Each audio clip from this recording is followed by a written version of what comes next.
Today we're very, very privileged to have Diana Lee Smith with us, who's taught some of you in this room, I believe. If she's not taught you, she's taught the people who taught you in architecture. I think she's a household name in ADD.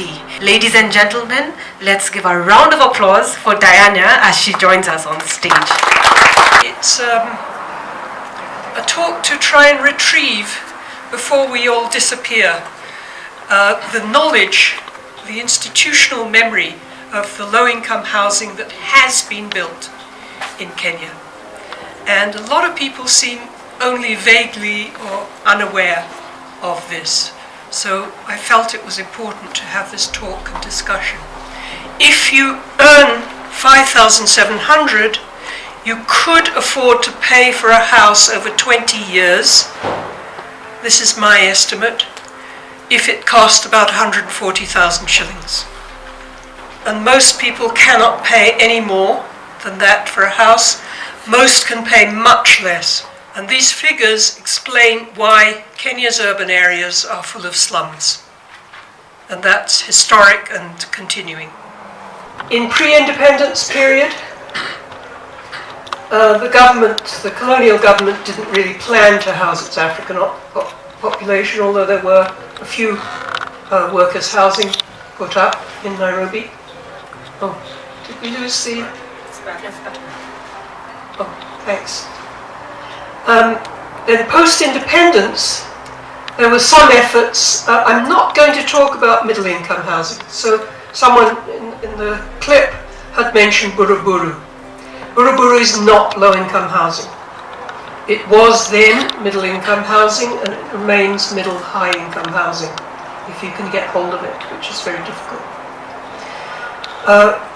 But some NGOs experimented with housing the urban poor, and I would mention a project in Huruma by NCCK, which was in fact self-help housing. And the World Bank and the USAID came in with financing in the 1970s. The USAID funds supported Umoja, but this again did not reach the very low income groups. Those were core houses. So I'm getting to the point now. Even a core house was unaffordable. The World Bank invested in low income housing worldwide based on the principles of self-help or self-build that would reach the lowest income people. Now this was an idea that was current in the 1960s and came to be adopted by the World Bank in the 1970s. And it was based on the idea that if you give people land, they will build for themselves. And it's based on observations, actually, of squatting. So it's a formalization by giving land and the ability to build to low-income people. Nairobi was selected for one of these projects by the World Bank, and that was the first Kenya urban project. Dandora, I think it actually started in 1975. We started working on it in 1976. And the second urban project, which was in Nairobi, Mombasa, and Kisumu, followed. There were institutions established for delivery of sites and services, that's what they were called, sites and services housing in the three cities. Projects began on Urban 2 in 1978. Unfortunately, the Kisumu projects were aborted in 1981, but several thousand plots were developed and occupied in Nairobi and Mombasa. I have all the figures, we have all the documentation of how many plots where, and I've mentioned here Dandora Kayole and Chani, Mikindani and Miritini. All these were built as self-help housing, and I put that in quotes because a lot of small contractors were hired, a lot of family labor was mobilized. People did it any way they could, and they certainly did begin with temporary shelters on the plots in order to occupy and secure their plots, and then proceed with construction on their own housing plots. Now, fast forward, March 1983, the World Bank pulled out of funding urban projects in Nairobi for about 20 years. And the city council collapsed. These happened more or less at the same time, and I can tell you the inside story, all the dirt on that. But I'll summarize very briefly. I've written reports on this. 2 reasons. Corruption in Kenya, which started in 1978, and change of policy to only support the private sector. Hence that interesting comment somebody just made to me. In fact, that was called neoliberalism. It became the policy of the US government, which is most influential in the World Bank, and then of the World Bank itself. And they said, from now on, we will only be supporting housing done through private sector. Forget the rest. No public sector involvement. The public sector housing development departments remained for a while in Nairobi and Mombasa. I believe it teetered on a bit in Kisumu, but not for so long. But the institutional memory was lost, except we have it. But that's why we're here today, to share that institutional memory and access to the documents and the history. So, sorry, the slide is not very clear, but that is Dandora. Oh, thank you. Dandora Phase 1, and this was taken, I think this shot was taken in 2014 or thereabouts. And it's pretty much as built. And you will see that very low-income people, squatters from Mathare, were allocated these plots. They were given small loans. Their incomes were approximately 500 shillings a month. That was the equivalent of 5,700 today. And below. Not much below, but they were given a plot which was about 5 or 6 meters wide and 10 meters deep. And they built courtyard houses. Some built Swahili type houses. They had a choice of plans, and they were 1 story. And they paid it back, and they did all pay back over, I believe, some were 15, but mostly 20-year mortgages handled by Nairobi City County. This is Kayole. Kayole was urban project number 2, starting in 1978. And as I said, by that time corruption was creeping in and the World Bank was getting fed up. And it was pretty rampant. So the World Bank walked out, let Kayole go, and much of the supervision and management disappeared. It did continue, and I ascertained this later on, to some extent, but basically, I remember, I can quote you from a World Bank official who told me they were getting out, and they said there's too much corruption, too much pressure from the Kenyans, let them do it their way. This is the way they did it. They sliced the plots, which were 5 or 6 meters wide, down the middle, and you can see these plots here. So they're longer, narrower plots, so each plot became 2 plots, and they went into high-rise. And you can see here the contrast between the original low-rise concept, which was like an extended long courtyard house, but cut in half lengthways, and then a high-rise built on the same foundation design. We all know where that went. Finally, I want to show you a picture which I also took in 2014, across the valley from Dandora. That is Korogocho. And actually, I did a research in Korogocho around the middle of the 70s. We started looking into this because we were alarmed by the appearance of this squatter settlement next to Dandora, and we found out how it works. How it works is the middle class of Kenya saw there was money in housing. So they started to build. They were allocated illegally by government, that is, illegally by government, plots to build shacks which were unserviced. So my definition of a slum is that it is a housing area without services, without water and sanitation. Therefore, some people actually refer to Dandora and Kayole as slums. They're not. Reason being, according to my definition, they have services. They have water, sanitation, they have roads. They have Dandora has community facilities, schools, community halls, which actually became a cinema, health centres, which were never used for many years, for reasons unknown. Korogocho has none of that. But the rate of return, this has been calculated by me and a person from Housing Research and Development Unit a few years back, a few decades back. The rate of return on Korogocho is higher to the private sector investor, a middle class person wanting to invest in housing in Kenya, a higher rate of return than serviced housing. Also Korogocho.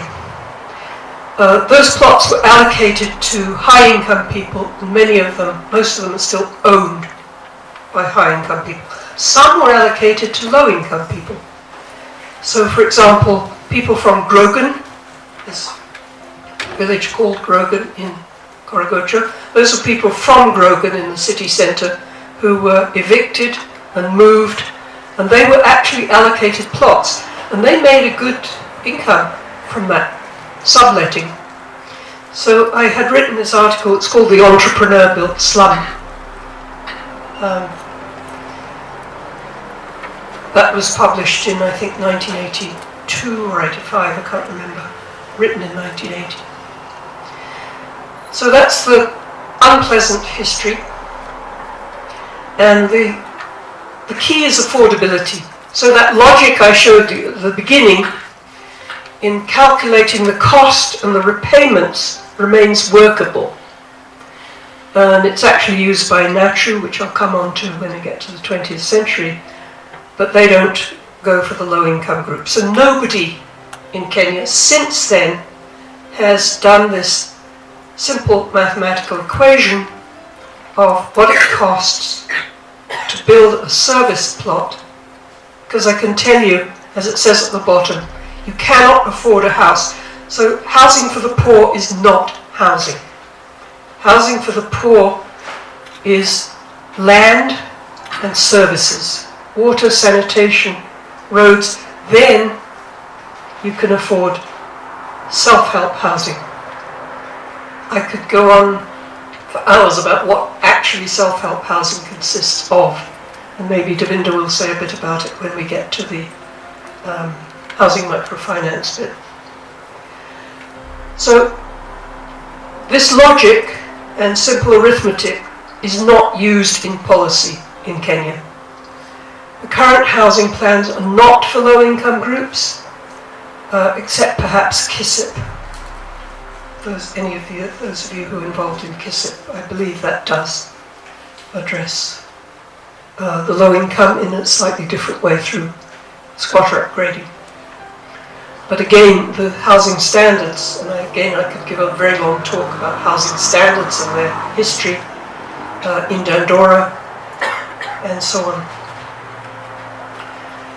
What happens when there is unaffordable housing built ostensibly for low-income people is that it gets occupied by higher income groups. This is a supply and demand issue. And it's a corruption issue. Because if you see that stuff, this is what happened in Kisumu. I'll just tell you quickly about Kisumu. There were 3 housing areas planned and beginning to be developed in Kisumu, called Nyalenda, Nilenda Pandipiri, and another one, whose name I've forgotten. And as soon as the officials saw that there were housing plots with services, they wanted them. Everybody who was anybody in Kisumu wanted those plots. I had people, I won't mention her name, a prominent Kisumu politician, marching into a meeting I was having with the city municipal council as it was then, and demanding plots for herself. Nobody had serviced housing in Kisumu then. There was no trunk infrastructure. There's precious little now. Most of it is growing water hyacinth in the lake. You know that's the cause of water hyacinth. It eats sewage. It's used in sewage plants. So Lake Victoria is the sewage plant for Kisumu, ones at other towns around the lake. People don't seem to know this.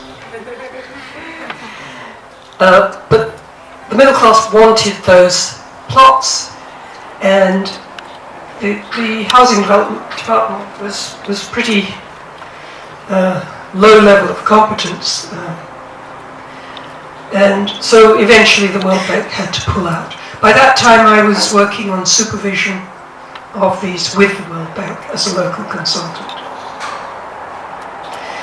So as we look forward, the only hope for Kenya would be a public program, especially county governments, to provide serviced, planned housing plots in sufficient volume for the numbers. But my friend Jan Mutai told me the private sector won't like that, because once you have enough public housing, they won't be able to make so much money.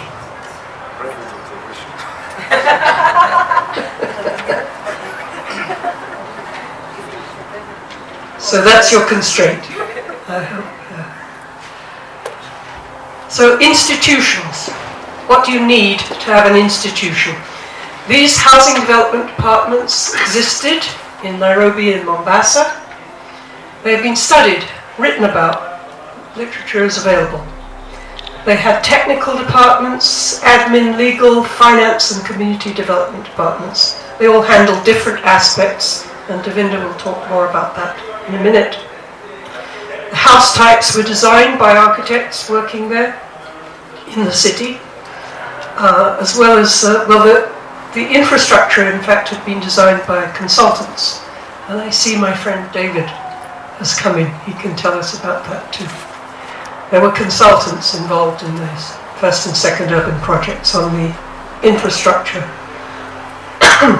and layout designs. Phase 1 of Dandora was occupied and built by low-income target groups. So there's people earning 500 shillings a month did successfully build, and as far as we know, remain. Research was done, they did remain, but by the time of phase 2, which was another phase 1 was 1,000 plots, phase 2 was 5,000 additional plots, and most of those were grabbed. Monitoring and evaluation was carried out by an independent body, which today's speakers ran. So Devinder and I, with others, ran the monitoring and evaluation. All reports are available at our offices, so many reports. Generally speaking, the performance on construction and loan repayments were good. The running of the housing development department was good initially, but corruption began at many levels. It began with, there was a wonderful scheme for even the very, very poorest of the poor, women's groups, to build houses, and there was a whole independent loan scheme which they ran and was supervised by the Community Development Department. Then corrupt people in the Housing Development Department started tricking these people, and they went on collecting repayments long after they'd collected the principal and the interest. So they just kept putting it in their pockets. And these women's groups didn't know any better. At the senior level, I was present with a deluge of people coming to register for phase 2, and the officers were dishing out plots. They offered me 2 plots. Honestly. So I just rang up the World Bank and told them, and the World Bank pulled out. They fired the honest staff who were trying to run it properly. I can give you their names. They're around, well known. And so phase 2 and Kaili were abandoned to private interests after the World Bank left. Although the Urban 3 project began, they thought Nairobi was the problem. They moved to Eldoret. Guess what? That was the Moi regime. Kitale, Thika, Nyeri and Nakuru.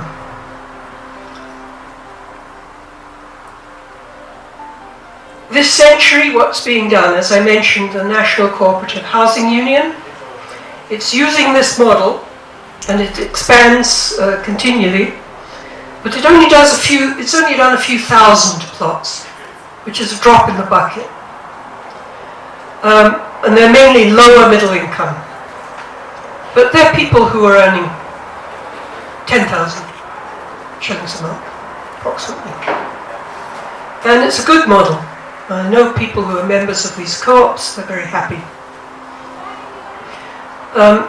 Efforts have been made to educate microfinance institutions because they don't know about housing, and this is what Devinder's going to talk about.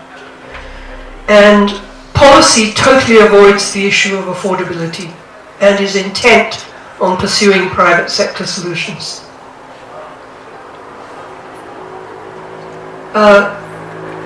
So just to introduce the Devinder and this section, if you want to come up, Devinder, I'll speak from there, whichever you like. So a variety of institutions are delivering affordable housing, and Mazingira hosted an international gathering to review these in 2010 and using a variety of methods. So, Devinder. Let me begin with the conclusion of this watershed housing microfinance workshop in Nairobi, and then I'll go back to make some other points. All right, let me sit down. The slides. Now, there are several conclusions, but I'll start off with the one, and that is the mortgage finance is not a universally relevant housing finance product, especially in developing countries like Kenya, for instance. What the governments need to do is to move away from the notion of mortgage finance will deliver housing at a scale to their populations. That's very important. The vast majority will only have affordability for housing finance in small amounts, and that is where housing microfinance fits in. And I'm going to go into detail. Okay? So we want to distinguish 2 types of financing. It does not mean to say that mortgage finance does not produce housing products or housing. It does. But it can't produce for the people at the bottom of the pyramid. And that's the population we are talking about. That was the topic. Now, can I have the next slide? Yeah. Okay. This is one way to conceptualize the housing finance value chain. And those of you who deal with value chains in economics or elsewhere, it gives you, first of all, a systemic idea of the process. So what I'm going to talk about is understanding incremental housing and housing support services. Now, if you don't mind, I need to give you my comment on it. It won't be very long. The incremental housing process that housing microfinances involves a number of progressive housing steps, each adding value to the ultimate housing product. While the order of these steps may vary from one household process to another, they have been collectively described as the housing value chain. These steps present their own unique finance and technical capacity demands. Now, this is very different, this value chain, than when you look at the value chain of mortgage finance. So I will start with the first chain. Okay, there are 5 moments for housing microfinance. And when I say incremental housing, sometimes called progressive housing, it used to be called self-built, self-help housing. This was a major innovation from progressive architects of the 60s and the early 70s, working in many different countries. And that means is that you cannot just parachute a house for the very poor. And it can't be done. And therefore, progressive and incremental housing, all right, was an innovation, but it was built on the way people had done that themselves, but formalized and then organized. So it was actually an emergent strategy that was studied deliberately by very progressive architects, very largely, and some social scientists, then deliberately turned into a strategy and a policy. I think Diana has given you some very brief things about the history of that development. So it's not that the architects and the planners did not innovate for the very low income. They did. And I think David Mutiso is a testimony to that. So I think we should acknowledge that. Now, so the first is the finance moment is the acquisition and occupancy of the plot. And that is to do with the land, that is the physical, to physically occupy the plot, pay for the plots, the infrastructure, construction and equal made shift. So it starts with the land. Therefore, finance for land is extremely difficult, and for microfinance is even difficult, more difficult. So people who are forming housing co-ops with Nachu, they do savings for a very long time and have a lot of training. And then land is searched. When land is found and the value is negotiated, okay, using their own finance or something else. So that's the first real link in the chain. And that requires, therefore, its own support services of various types, which means that the very low-income people cannot do it on their own.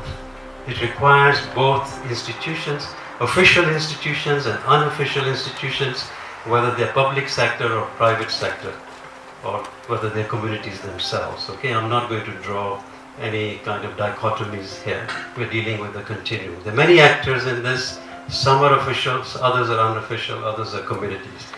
You move on to the second finance moment, and that is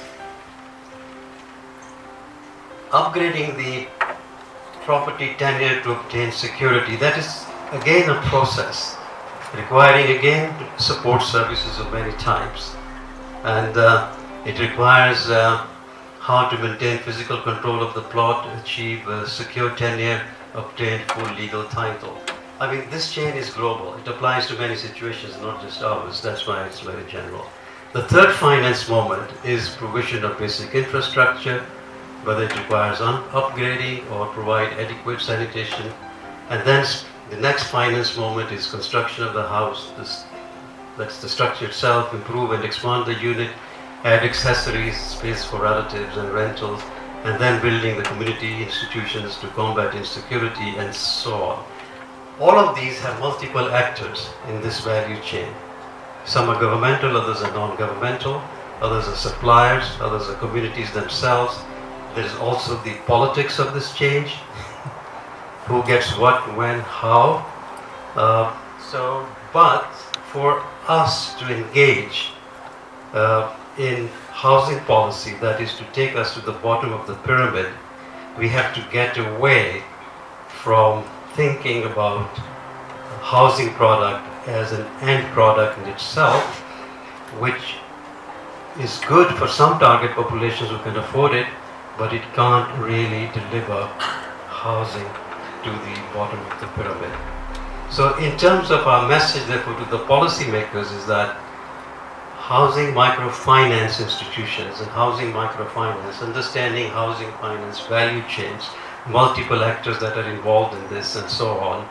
That is what the policymakers have to understand. I sit on the National Habitat Committee. I mean, there are a lot of competence, there are a lot of very good people, professionals.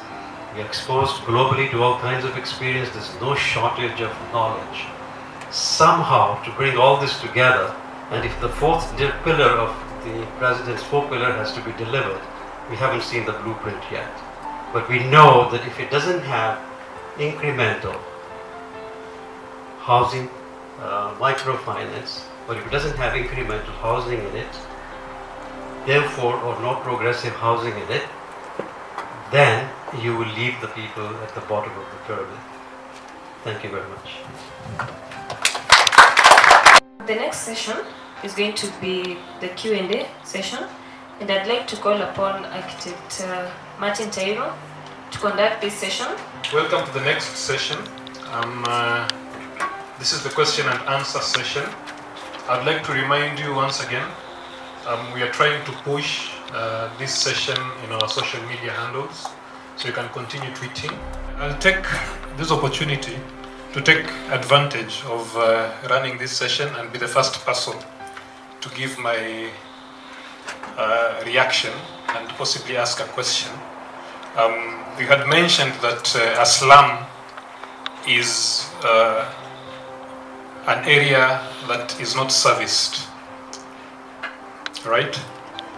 And currently we are saying because of the cost of land within the areas close to the city, people are moving further and further out of the city to get to areas that are also not serviced entirely, but they are putting up structures within those areas. So I was wondering whether such an arrangement also qualifies as a slum. And I'm looking at areas beyond Kitengela. If you go to Kangundo Road, there are areas like Joska, Kamulu, and so on and so forth that are entirely not serviced, but people are building and living in those areas. The second one, it is with regards to the same linkage between the cost of land and affordable housing. Because in your opinion, or what you have presented, is that for you to be able to give affordable housing, what you need to do is to give access to land and to services. And then you allow people to build for themselves. But then the same people that we are looking to house affordably need to live close to their places of work, which in most cases is areas within the central business district, where the cost of land again is too high. So how do you tackle those two competing factors, that you need to give them land and service it, but within the areas where they are close to their areas of work, the cost of land is high, and possibly that's what pushed the corrupt government officials to subdivide the land and have high-rise structures as opposed to what had initially been planned. So as you think through that, I think I'll welcome, I can see Dr. Kedogo. Why do you think there's so much resistance from the government to this approach you propose? Because I think it was in vogue for a few years then, I think it's no longer the policy, or there's so much opposition to it. And the second question, if you approach it this way, do you envision that we shall solve the problem in a few decades, like the slum problem in Kenya? And then the third, also linked to that, is what will stop once you, for example, provide this service land and everything? What else can we do to stop? Because our fear that as soon as it's available, it will soon become again a very prime land and taken up by other players. Maybe the high-income groups, even not even middle-income groups, because at the moment we should also be talking about the middle income, because the upper income can afford, the upper middle income can afford, but a typical middle income person cannot afford a house in Kenya now. And let alone the poor, the very poor. Thanks. I was mentioning the fact, I mean, and without any evidence, that the problem with the low-income housing is really the lack of political will. And then I mentioned that where there have been successes are Singapore. And then you quickly said, Singapore may not be a good model for us. So I think you can share why Singapore can't be a good model. With regard to the question from Martin about, well, a number of questions were to do with the cost of land, but and people moving out towards the periphery. These people who are building on the periphery, he mentioned several areas. I would have thought of Githurai as a classic example of a few decades back. Those would not be slums if they were serviced, yes. And if they didn't have services, in my opinion, yes, they would be the equivalent of slum housing. So do they have services or do they not? And a lot of what is built on the periphery of African cities is sort of serviced. If you put in the adequate septic tanks for drainage, and you put in water supply, whether it's a water tower and fill it with water tankers so that you've got a supply, then more or less it's less of a slum. So you've got services in your housing area. But that's my opinion, because I like this definition. And I've worked a long time back, even in 1978, I was working with Habitat on defining slums and squatter settlements. Books produced on that, which covered the global situation. So this is where I've come to in my own thinking. But the cost of land is a very tricky issue. What I would say, and it's answering a later question to the extent I can, you can't, in all honesty, live in this city and say that land in the middle of the city is valuable and you can't have low-income people living on it. Low-income people do live on it. In slums. What about Kibera? They've been there since 1908. And I almost brought a picture which is quite appalling of Kibera. But generally, you need quite a stomach to look at this stuff. It's not the value of the land that's the issue here. It's and I wouldn't even call it political will. I would call it a crime against human rights law committed by the state and by you all and us all, that we tolerate these situations in the middle of our cities. Why are there no services in Kibera? And the other places where we don't know, because nobody's counted since the 1980s, how many people are living in slums in this city. People quote the figures all the time. But this is really a criminal type of activity by a professional class, I'm talking to you, that this situation obtains. So let's not just talk about the value of land and how can they possibly get access to it. Let's talk about our responsibility as human beings to plan and manage our cities. A lot of the land in this city was public land. Most of it was grabbed. But still, why I emphasized later on in talking about the counties, you can still, in every county, acquire land and service it and plan it for low-income housing. Nothing's stopping that. Okay? Then why the resistance? I can only wonder. Is it just, as I pointed out when the World Bank left and the neoliberalism came in as the fashionable economic model, that we all firmly believe that everything must be done by the private sector? and nothing can be done by the public sector because that's wrong and the World Bank doesn't like it. Okay? Then on the question of who can afford, really this is what I pointed out, the question of shortage. If you have those numbers of people I pointed out, and if you provided those service plots, which were affordable, you wouldn't have a shortage and then people could afford. So we're working in a bubble here, where we've created that kind of shortage and therefore we have these kinds of dynamics. Maybe it's an oversimplified answer, but I think. And then I'll pass over to Devinder to answer the others and go back over mine. Actually, this is a very simplified presentation, because with the time we had, the kind of audience, it was to kept very simple and to have some key messages hopefully conveyed. Now, fair amount of work has been done at the UN level, and some of us participate in that, on the key indicators to identify Islam. And this information and these tools are available. I think Diana emphasized the importance of one because of its key connection to human well-being, health. When you go down to children, all of that stuff, I think you're aware of that. So she's emphasized more than that. But there are at least 5 key indicators you can use globally to see if a certain settlement is Islam or not.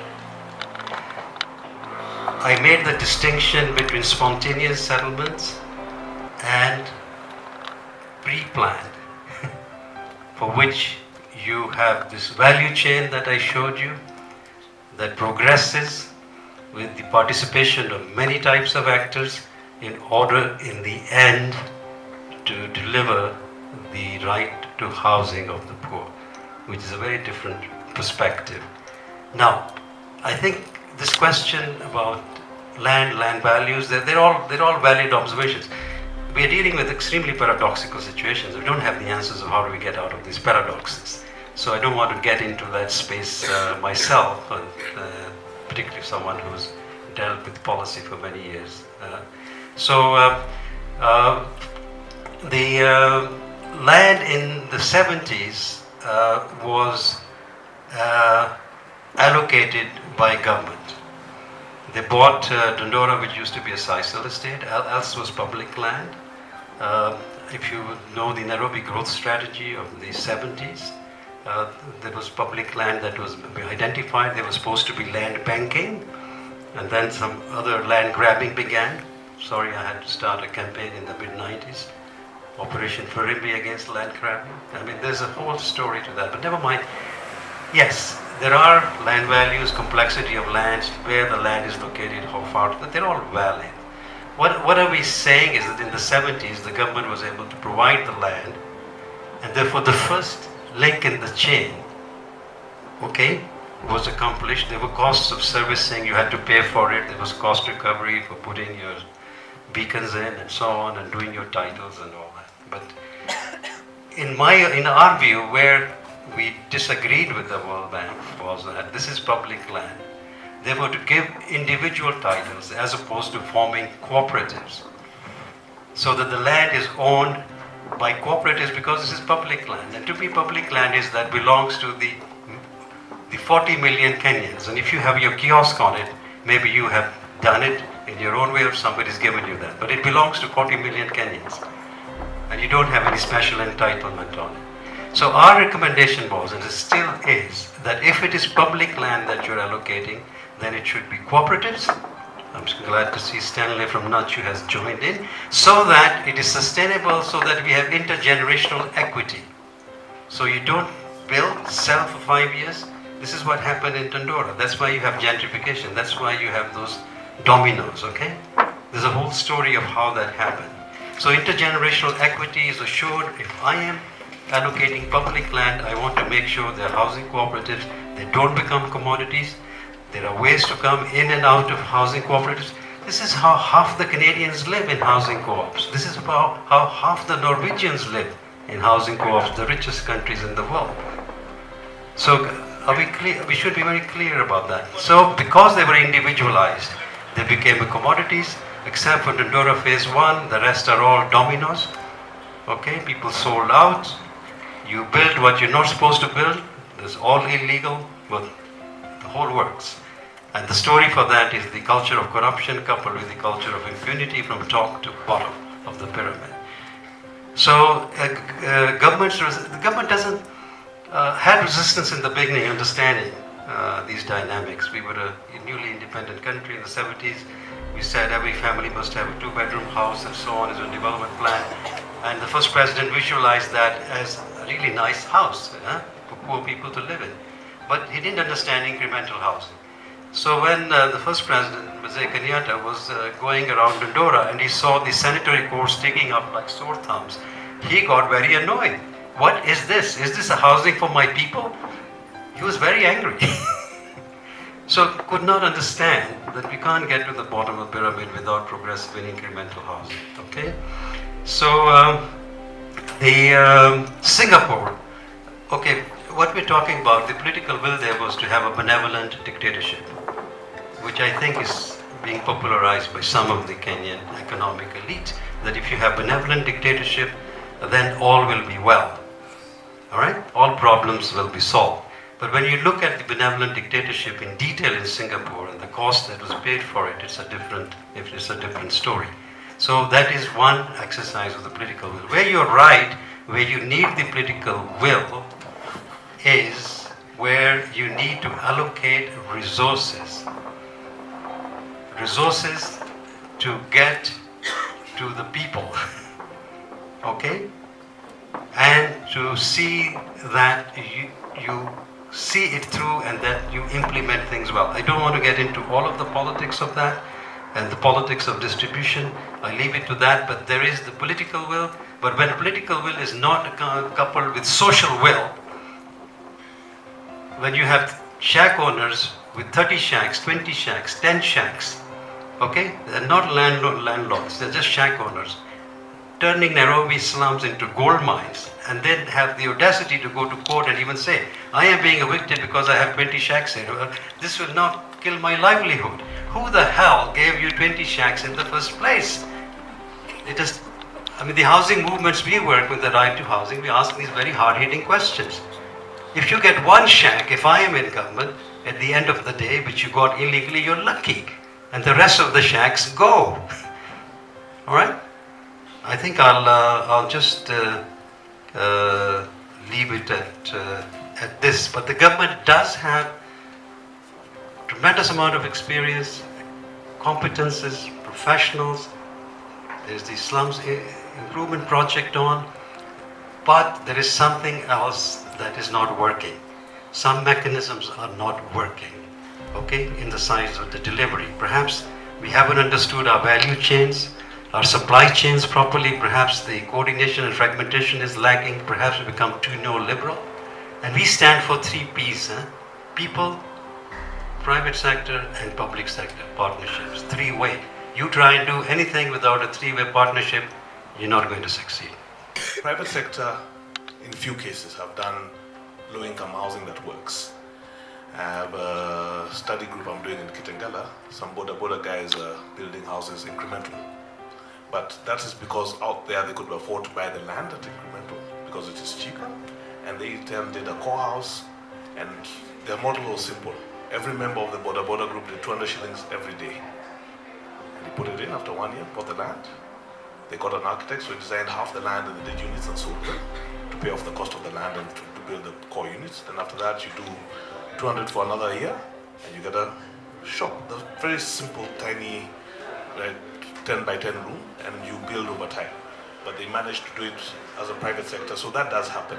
The challenge in urban areas is because the project I'm familiar with in Kibera, there's a current project of housing railway affected persons. They're doing again a simple room with a toilet in the corner with the World Bank. The challenge again is the same thing. You get people off. They didn't own the land, it was railway land, they're being redone, but you get them a unit. When you finish a unit, the cost of a unit is the 400,000 we're talking about. They don't want to pay. So World Bank says they pay 80 shillings a month rent. So they're in the house paying 80 shillings a month rent, and they're renting the house for 4,000 shillings. Because they make money. The real value of this business is because yet in another industry we're provided a design for those type of units for the government. They'll come in at 450,000 a unit, same one room. If on a 10-year repayment model at 4,000 a month, it'll pay for itself without the cost of land, just the unit. Realistically speaking, because based on the border guys who are doing 200 shillings a day, that means guys can do 6,000 shillings a month. Guys can actually pay for this if you make it down to that. But there has to be political will to provide the land. The guys we put on the model, because a rotating model, once I do it every 10 years, I pay for my unit. That money revolves. That means no corruption, because if the money is not stolen, it'll revolve forever. Land has to be provided free by the government, and you get people to pay an actual cost. Because the guys I know who are paying 80 bob a month, they don't care. And it's good and say, yes, this is what you can afford, but it doesn't work. They don't look after the houses, they let them knock down. So while we want to house the guys, we also have to be realistic and charge them something that is doable. The minimum wage on my sites for food is what on corner is 400 shillings a day. If I do 400 shillings later on a day, you could do it. Because the argument for low income is always this: is if you're coming to the big city, you're coming to work. If not, stay in the village where it's cheaper and then you can do a house for 170,000. But that is the balance that the private sector is trying to do, public doing, and I am encouraged by you giving us the feedback. Because as the housing institutes talk about Dandora, if you look at them today, they're not what they were designed in the 70s, not anymore. That may be a challenge, but thank you. Where would you suggest to start? What is an achievable goal to get the systems correct? I know it's a challenging one, because it's very easy to analyze that it's not good what we are doing, but where can we start to improve that something is done? Maybe you have a suggestion that's helpful or a few minor suggestions. This would be a step forward. That's my main question. As a young architect, having practiced in this city, have had this difficulty of how do we demystify the architectural services to the poor. The poor who call architects engineers, the poor who does not know who the architect is and believe an architect is a trade for the rich. As we think of the slums in Nairobi, I will also wish that this discussion also note that other towns are upcoming. We have satellite cities coming up, and towns, and peri-urbans are getting developed.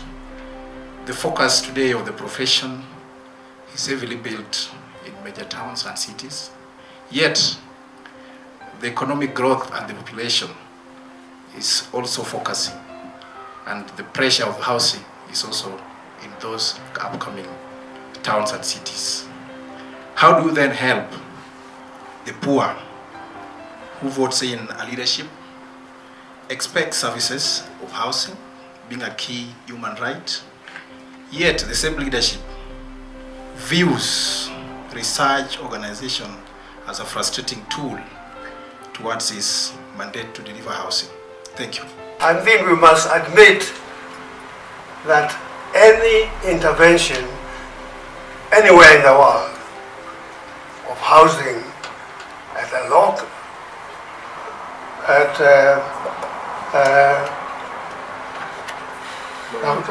cost even has only been done when there had been a commitment. Look at Britain. Before the Labour Party to power, there was no housing program, there was no planning, etc.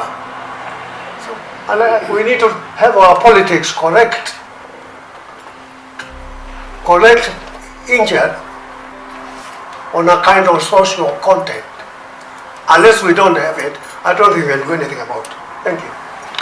Places like Kaloleni was a grant from the British government, okay, in the 30s to try this experiment. The first one was Pumwani, that was a settlement, right? If you go to Pumwani, you see the way it's laid out and that sort of stuff, Swahili housing and what happened. Okay, then other places like Ziwani and others, if you remember, Africans were not allowed to come into the city with their families. So the Africans were not urban. It was much later when the Africans were considered urban. You had Ziwani near Karyoko, and you see it had a place where you could put a dining table, have your cup of tea. If you see old pictures of Ziwani, it's like a little English, some small unit where a family is having tea and so on, and kind of a family life. So it's too complex a subject to get into it. But what happened was that in 1950, Kenya government sent a mission headed by Ernest Bezi, who was a finance man in government, to South Africa to see how they can develop affordable housing for Africans in Kenya. And they came back and they couldn't do it. Why? Because the African wages in Kenya were depressed. So every time they worked out the affordability equation, the wages were so depressed you couldn't do it. Uganda was a little bit better, South Africa was slightly different in the so-called Bantu housing, right? We go back to the housing finance again, all right? And the credit to our government is that after independence in 1963, when we had, all right, population influx in the city boundaries were changed and so on, that 10 years later, the government embarked on the major bottom of the pyramid, incremental progressive housing program. Let me distinguish this. With 25 to 30 years of repayment, with incomes as low as 500,000 at that time, 15% of your monthly repayment of your income must go into housing. This is a credit to the government, and putting in land. It is not often acknowledged. Without that, you would not have the Kayolas, you would have the 6,000 in Dandora, you would have the Mombasas and so on. That was the first major intervention by an independent government with the collaboration of the World Bank, because it was McNamara's war on poverty that we made that headway. So before that, I think there were many challenges. I'm glad that your project with the Boda Boda actually is a case study of the value chain.